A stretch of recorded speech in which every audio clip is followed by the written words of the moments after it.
Hello. I thought 12 years of marriage meant something. Then my wife returned from a business trip glowing with happiness. Not for me, but for him. The hidden lingerie, secret phone calls, and that silver bracelet with another man's engraving were just the beginning. When I discovered the joint bank account and Miami condo plans, I realized I wasn't losing my wife. I was escaping a master manipulator who'd planned her exit for months. But two can play this game, and she never saw me coming. My name is Brian Turner. I'm 38 years old, work in software development for a mid-sized tech company in Seattle. And until 6 months ago, I thought I had a rock-solid marriage. It started on a Tuesday night in October. Rain pounded against our windows, typical Seattle weather, as I sat in our living room reviewing some code on my laptop. The clock on the wall showed 11:45 p.m. Lauren wasn't due back from her 3-day business trip to Portland until tomorrow afternoon, so I was surprised when I heard a car pull into our driveway. I glanced out the window and saw her getting out of an Uber, laughing at something on her phone. Even from a distance, I could see her face lit up with a kind of joy I hadn't witnessed in months. My wife returned from her business trip, all smiles, practically glowing as she wheeled her suitcase toward the front door. The door swung open, and there she stood, her blonde hair slightly damp from the rain, cheeks flushed with excitement. She jumped slightly when she saw me sitting in the dimly lit living room. "Brian, you scared me," she said, her voice unusually high-pitched. "I thought you'd be asleep by now." I closed my laptop. "Came home early, huh? I thought your last meeting was tomorrow morning." She waved her hand dismissively while typing something on her phone. "Oh, they canceled. Some issue with the client. Since everything was wrapped up, I decided to catch an earlier flight." She looked up briefly. "The presentation was a huge hit, by the way. Anderson practically guaranteed we'd get the contract." I nodded, noticing how she couldn't seem to put her phone down. "That's great, babe. Congrats." "Thanks." Her phone buzzed, and her face lit up again as she glanced at the screen. "Sorry, just work stuff." Everyone's still hyped about how it went. Something fell off. Lauren had always been dedicated to her marketing career, but midnight tech celebrations weren't really her style. "You seem really happy," I said, studying her face. "Must have been some presentation." "It was," she said, a little too enthusiastically. "Career-defining, maybe." She wheeled her suitcase toward our bedroom. "I'm going to unpack quick and shower. I smell like airplane." As she disappeared down the hallway, I sat there with a strange feeling in my gut. Lauren had always been pretty straightforward about her trips, boring meetings, mediocre hotel food, small talk with clients. But there was something different this time. She was practically floating. I was about to follow her when I heard it, a muffled "oh no" from the bedroom, followed by what sounded like frantic movement. "Everything okay in there?" I called out. "Fine," she answered too quickly. "Just dropped something." When I walked to the bedroom doorway, I found her kneeling by her open suitcase, her face pale, hands trembling slightly as she shoved something into the bottom drawer of her dresser. "What was that?" I asked. Lauren looked up, and for a split second, I saw something I'd never seen before in my wife's eyes: fear. "Nothing," she said, forcing a smile that didn't reach her eyes. "Just some paperwork I didn't want to lose." She stood up and kissed my cheek. "I'm going to shower now. Been a long day." As the bathroom door closed behind her, I stared at the dresser drawer, an uncomfortable knot forming in my stomach. 12 years of marriage had taught me one thing for certain. Lauren was hiding something, and for the first time in our relationship, I was afraid to find out what it was. I couldn't sleep that night. Lauren's unusual behavior kept replaying in my mind. Around 2 a.m., I heard the shower turn off, followed by Lauren's quiet footsteps. She slipped into bed beside me, and I pretended to be asleep. The scent of her lavender body wash filled the air, but underneath it was something else, a cologne that definitely wasn't mine. When morning came, Lauren had already left for work. Her side of the bed was cold. A text on my phone explained she had an early meeting. Perfect timing. I walked over to her dresser, staring at the bottom drawer. My hands trembled slightly as I pulled it open. Guilt washed over me. In 12 years, I'd never snooped through her things. But that look in her eyes last night, something was seriously wrong. Underneath a stack of winter sweaters, my fingers touched a small velvet box. Not jewelry-sized, but larger, like it might hold a watch. I lifted it out, surprised by its weight. Inside was an expensive-looking silver bracelet with an engraving. "Forever starts now." Tea. Tea. I didn't know any tea. My stomach dropped. Below where the box had been was a handwritten note on hotel stationery. "Last night was incredible. Can't wait for Miami next month. 3 days, just us." It wasn't signed, but it didn't need to be. The flowing handwriting wasn't Lauren's. I sat on the edge of the bed, the evidence clutched in my hands. This wasn't some work thing. This was an affair. I carefully replaced everything, making it look untouched. Then I did something I'd never done before. I checked Lauren's iPad, which she'd left charging on our nightstand. Her iCloud messages synced automatically. There he was, Tyler. Pages of texts, each more intimate than the last. Heart emojis, late-night messages, photos I couldn't bring myself to open. They'd been chatting for months. The most recent message from him, sent last night. Did he suspect anything? Her reply, not a clue. He never notices anything. I felt physically ill. 12 years of marriage, and she thought I was too stupid to notice her affair. Worse, she'd been right, until now. I took photos of the messages as evidence, then put everything back in place. My mind was racing. I needed more information, but also needed to be smart about this. If I confronted her now, she'd just deny everything. That afternoon, I made a call that changed everything. A private investigator named Victor came highly recommended for delicate domestic situations. His office was downtown, and he agreed to meet me that same day. It was time to find out exactly who Tyler was and how deep this betrayal went. Victor's office was tucked away in a weathered brick building downtown. The man himself looked exactly like you'd expect a PI to look, mid-50s, salt and pepper hair, and eyes that seemed to take in everything at once. "So your wife is having an affair," he stated matter-of-factly after I explained the situation. I winced at hearing it said out loud. "I think so. I need to be sure." Victor nodded. "People think they're careful, but they always make mistakes. Always." He pulled out a notepad. "I'll need her schedule, any information you have on this Tyler, access to your shared accounts, and anything else you can provide." I handed over a USB drive with everything I'd found so far, photos of text messages, Lauren's work schedule for the next 2 weeks, and our cell phone records. "There's a number she calls almost daily," I said, pointing to the highlighted line on the bill. "Started about 3 months ago." Victor whistled as he looked at the call durations. 60-minute calls during lunch breaks. Definitely not work-related. He ran the number through a database. Tyler Reynolds, marketing executive at Stellar Brand. My stomach dropped. Stellar Brand was a client of Lauren's company. "Standard surveillance package is $2,500, Victor continued. "I'll track their movements, document any meetings, and provide photographic evidence if there is any." 2 days later, I was living in a strange purgatory, going through the motions with Lauren while knowing Victor was tracking her every move. I acted normal, kissed her goodbye in the mornings, asked about her day. Lauren seemed to buy my act. If anything, she became more affectionate, bringing home my favorite takeout and suggesting a weekend trip the following month. The guilt was written all over her, but I played along. "You seem distracted," she said one evening, massaging my shoulders as I pretended to work on my laptop.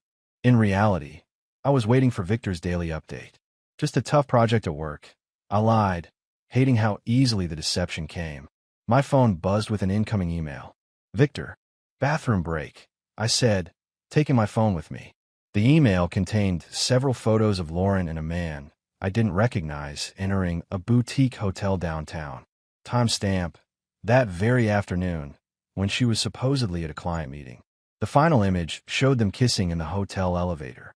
My hand shook so badly, I nearly dropped the phone. There it was, undeniable proof. The man who was destroying my marriage had a face now. I took a deep breath and returned to the living room, where Lauren was curled up on her couch, smiling at something on her phone. Probably texting him. "Everything okay?" she asked without looking up. "Fine," I replied, amazed at how steady my voice sounded when everything inside me was screaming. The game wasn't over. I needed to know how deep this went. The next morning, Lauren kissed me goodbye with mint-fresh breath and promises of dinner at our favorite restaurant that night. "I'll make a reservation for 7, she said, straightening my collar affectionately. "We've both been so busy lately. We need some us time." I nodded, wondering if the us in her life still included me at all. As soon as her car disappeared down the street, I called Victor. I need more, I said without preamble. The hotel photos aren't enough. I need to know how long this has been going on, how serious it is. Already on it, Victor replied. I've got someone following Reynolds too, and I've been digging into their digital footprint. They've been sloppy. That afternoon, Victor sent a detailed report. Tyler Reynolds, 36, divorced, had joined Stellar Brand 8 months ago, right around the time Lauren's business trips started increasing. Their first documented meeting outside of work was at a conference in San Diego 5 months ago. But the bombshell came in the financial records. Victor had discovered a joint checking account opened 3 months ago, with both Lauren and Tyler's names on it. Small deposits made regularly, saving for something. Worse still was the email Victor had uncovered from Lauren's personal account, sent to a real estate agent in Miami. We're excited to view the waterfront properties next month. Looking for something modern, 2 BR minimum. Budget as discussed. I felt like I was falling down an endless hole. This wasn't just an affair. This was an exit strategy. When Lauren texted that she needed to cancel our dinner plans due to a client emergency, I almost laughed at the predictability. Victor confirmed she was with Tyler at his apartment. I used the evening alone to formulate my plan. Confronting her now would just lead to denials and half-truths. I needed to be strategic, to gather every piece of evidence before making my move. I also consulted with a lawyer friend who advised me to document everything and secure my personal finances immediately. Joint accounts can be drained without warning, he warned. Seen it too many times. That night, I transferred half our savings to a new account in only my name. Not everything. I wasn't trying to hide assets, but enough to protect myself from being left penniless. When Lauren came home around 11, she smelled of wine and that same cologne. Sorry about dinner, she murmured, slipping into bed beside me. The Brighton account had a complete meltdown. It's fine, I replied, turning away from her. These things happen. As she fell asleep beside me, I stared at the ceiling, Victor's words echoing in my mind. I've saved the worst for our meeting tomorrow. Some things shouldn't be sent electronically. Whatever it was, I knew it would change everything. Victor's office seemed smaller the second time around, or maybe the weight of what I was about to learn made everything feel constricted. He had a folder and laptop ready when I arrived. Before I show you this, he said, voice grave, I want to make sure you're prepared. This goes beyond what we initially thought. I nodded, steeling myself. Just show me. Victor opened his laptop and clicked through a series of photos. Lauren and Tyler entering different hotels. Intimate dinners. Walking with their arms around each other. Standard affair stuff, Victor commented. But now the concerning part. He pulled up an email thread between Lauren and Tyler, dated just yesterday. Brian has no clue about Miami. Lauren had written, I'll tell him I have a week-long conference. By the time I get back, we'll have the offer ready on the condo. 3 more months max before I can make the full break. Tyler's response made my blood freeze. Perfect. My transfer to the Miami office is confirmed. What about your exit strategy for the finances?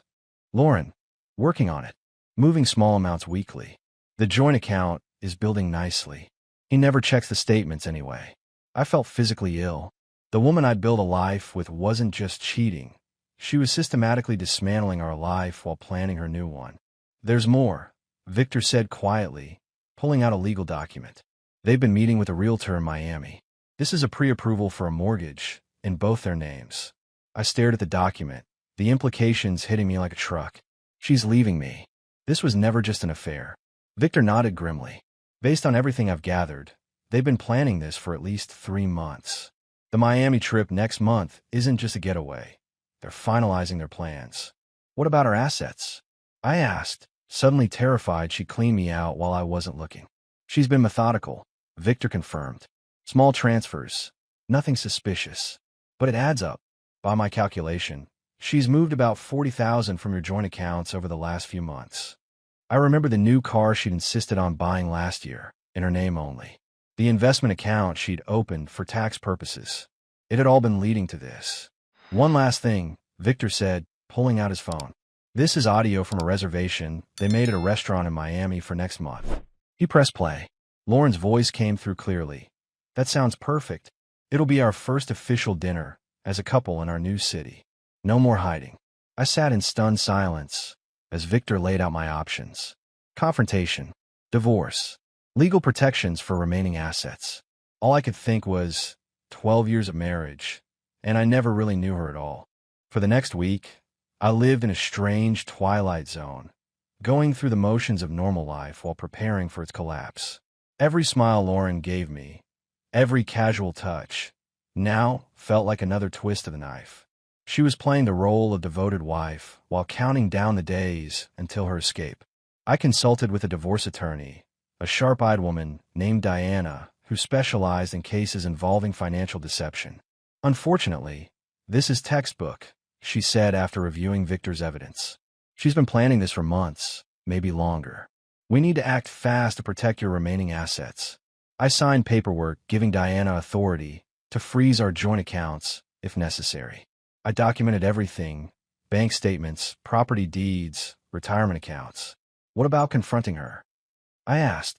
Diana's expression turned cautious. That's your decision, but strategically, we'd be in a stronger position if she doesn't know you're on to her until we've secured the financial aspects. I knew she was right, but the thought of continuing this charade was becoming unbearable. At home, Lauren was stepping up her performance. She suggested a weekend getaway to reconnect. She initiated sex for the first time in months. She even brought up the possibility of starting a family sometime next year, all while secretly planning to be in Miami with another man. The audacity was staggering. Victor continued his surveillance, providing daily updates. The Miami trip was now fully booked. Lauren had officially requested the time off work for her conference. Meanwhile, Tyler had put his condo on the market and begun shipping items to a storage facility in Florida. They were really doing this. I carefully documented my own work schedule, creating a digital trail proving I'd been at the office during key times. Diana had warned me that cheating spouses often made counter-accusations once exposed. Be prepared for everything, she'd advised. When cornered, people get desperate. On Friday, Lauren announced she needed to work late. Victor's text confirmed she was meeting Tyler at a hotel downtown. I used the time alone to finalize my plan. The confrontation needed to be controlled, with irrefutable evidence presented methodically. No room for denials or gaslighting. I arranged the printed emails, bank statements, and photos in a folder. I backed up Victor's recordings to multiple devices.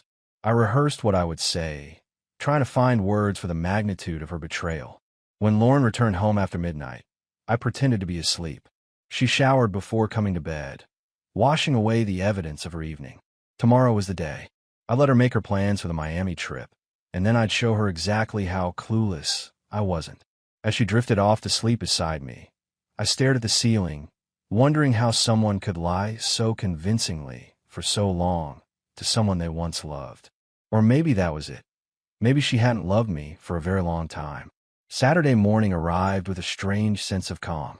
I'd barely slept, but felt oddly clear-headed. Today was the day Lauren's carefully constructed world would collapse. She was cheerful at breakfast, talking about a spa day with her friend Melissa. Another lie. Victor had confirmed she was meeting Tyler to finalize their Miami plans. I'll be back around 6, she said, kissing my cheek. Maybe we could do dinner out tonight. Perfect, I replied. I'll make a reservation at Bellini's. 7:30. Her eyes lit up. Our anniversary spot? What's the occasion? Just thought we should talk about a few things, I said casually. A flicker of concern crossed her face, quickly replaced by her practiced smile. Sound great. See you tonight. After she left, I transformed our dining room into what Diana had called an evidence room. Printed emails arranged chronologically.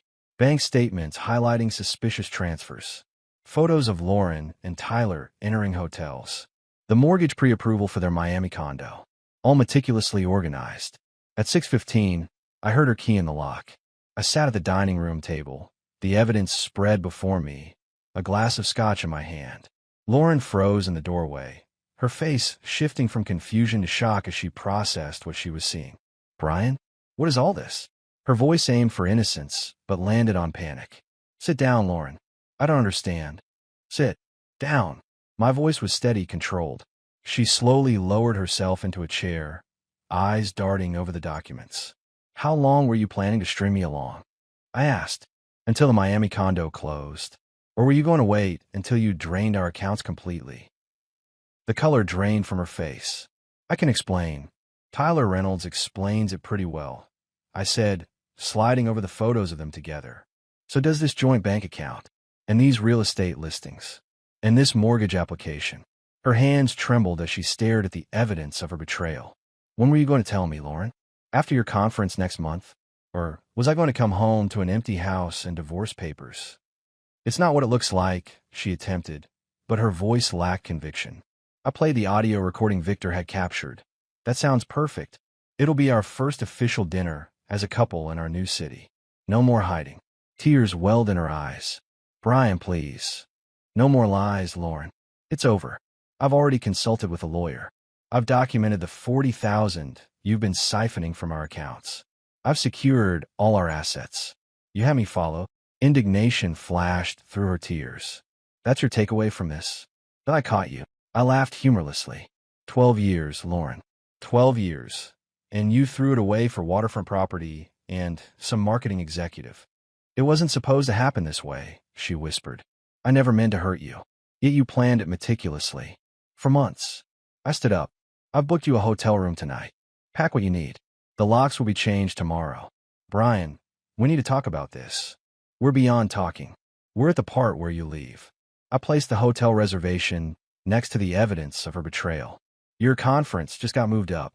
Lauren left that night, mascara streaking her face, a hastily packed suitcase trailing behind her.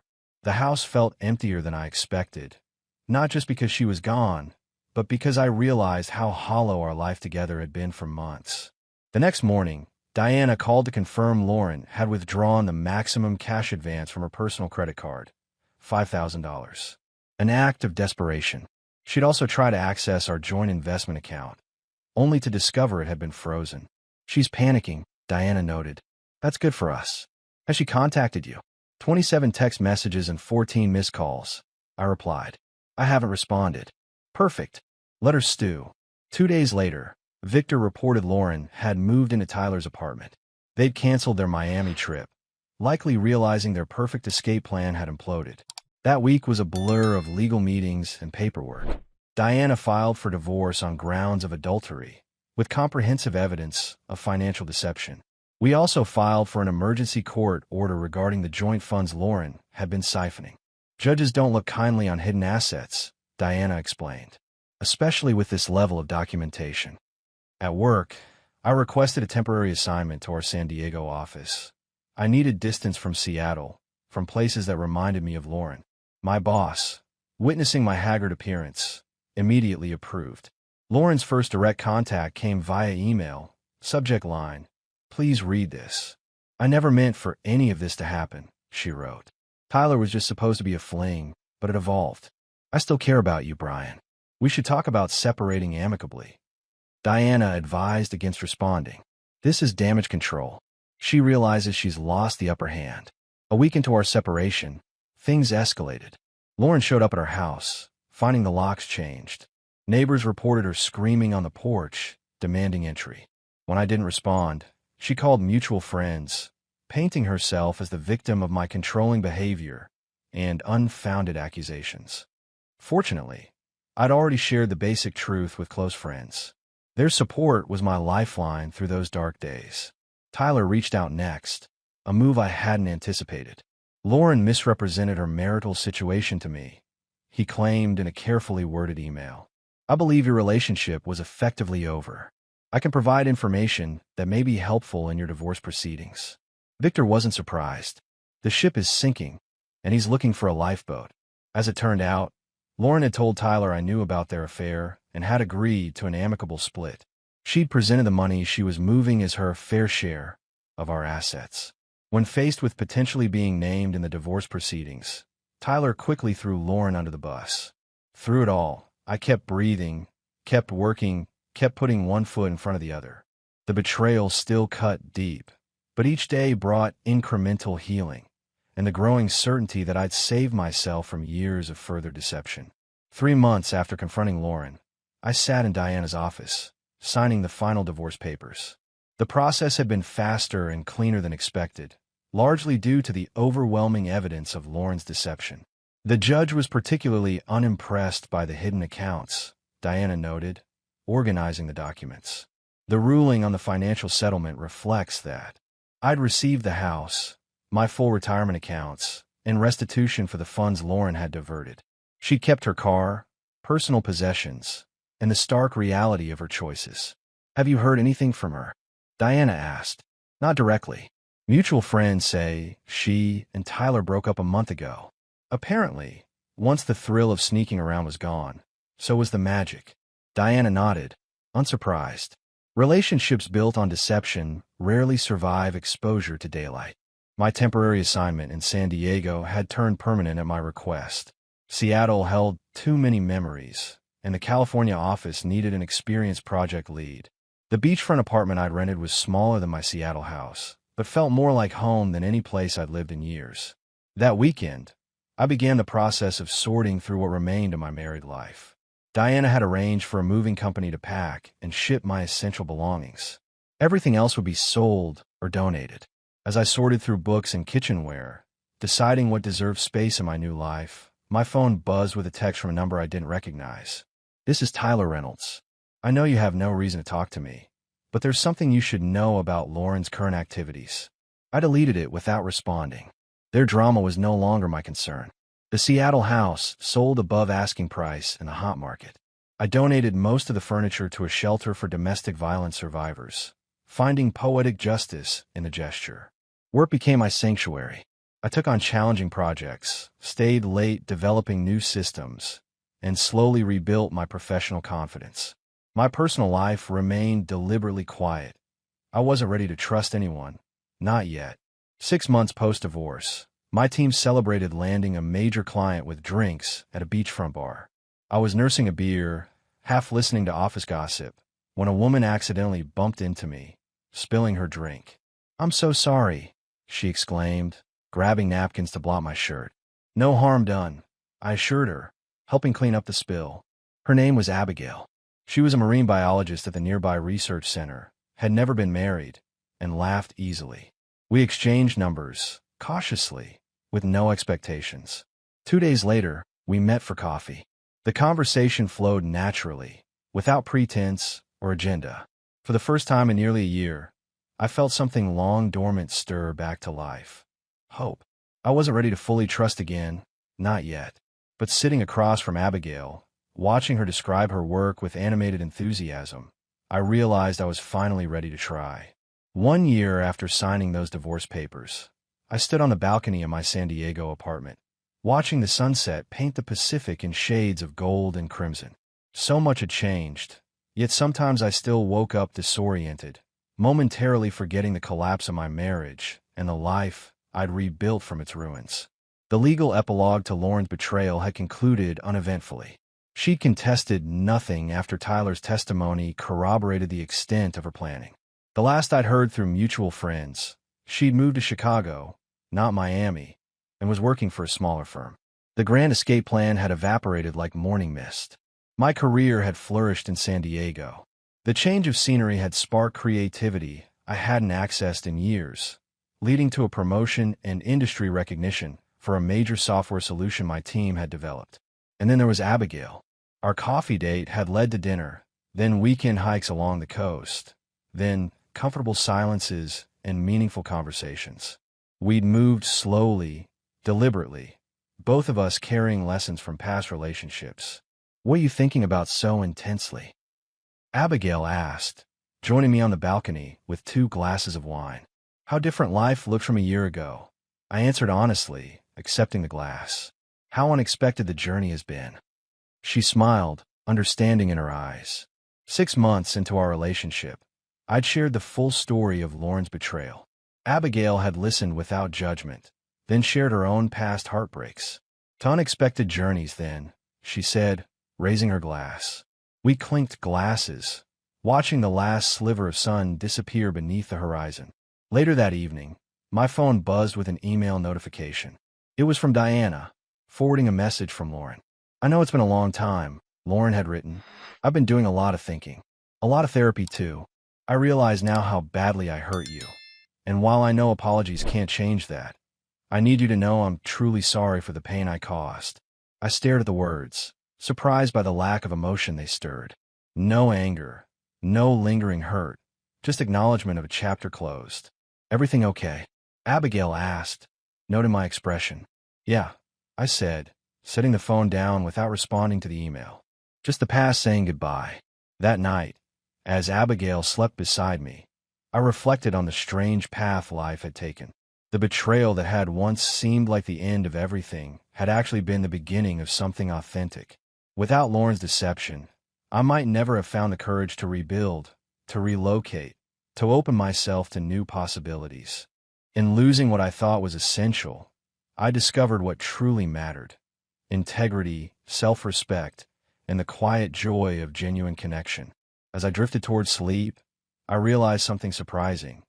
I was actually grateful, not for the betrayal itself, but for the stronger version of myself that had emerged from its ashes.